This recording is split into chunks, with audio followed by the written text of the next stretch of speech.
What our judges did is simply lack of basic understanding.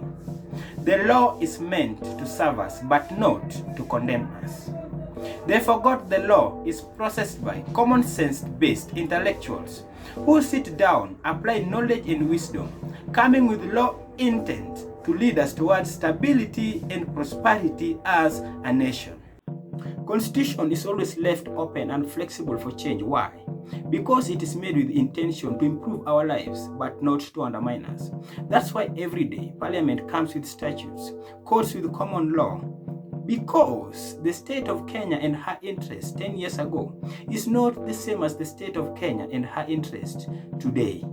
So when the petition is brought before the court of law as the interpreter, they should not just constrain themselves on the norms and the aspects of the law, but they should approach the law with sound mind on the motive of the amendment in regards to the petition as far as the law is concerned. Our judges should not look more on the procedure, but more on the motive, having in mind that the law was written by men and women like them with intention to bring prosperity to the nation. During ruling, our judges are expected to hold tightly on the motive of the law, which is to ensure stable, peaceful, mature, growing nation. No wonder they are allowed to issue precedents. It will be so sad for the writers of the law to see their clauses holding a nation from making major positive steps. But it will be of greater joy for the writers of the law to see their clauses overtaken for the interests of a nation. For the law is meant to serve us, but not to condemn us. What is wrong for increasing funds for the devolved system? What is wrong for bringing women on the table? What is wrong in increasing constituency for less represented? What is wrong for addressing the youth unemployment seriously? And what is wrong in expanding executive to avoid issue of tension and conflict after every election, so that other tribes may also feel they can be in position of leadership in this country? Our judges should know the need of the law. Should the law be something out of its own making, something of chest thumping, losers and winners?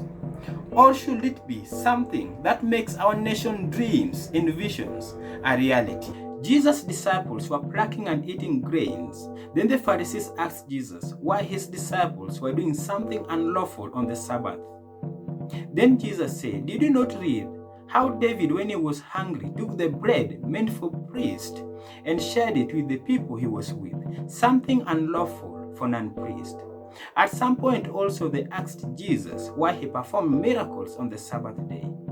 In short, what I'm trying to say is the laws are not meant to condemn us, but the laws are meant to guide us to prosperity. I'm calling out on our judges to check more on the motive rather than procedure, applying the same wisdom as writers of the law. For when they are on the seat of judgment, prosperity of a nation depends on them. Procedure is good, but motive should be greater. Motive should overtake procedure, because that's the foundation of the law. Did the president act with accordance to the law? Should we dump this on the grounds that the president did not act with accordance to the law? Or should we consider the intentions of the president as far as the motive of constitution is concerned? Why do we need the law? Where Kenya is at as now, we either accept our fate with democracy as it is, or pick it up and shake it to fit us, or throw it out of the window.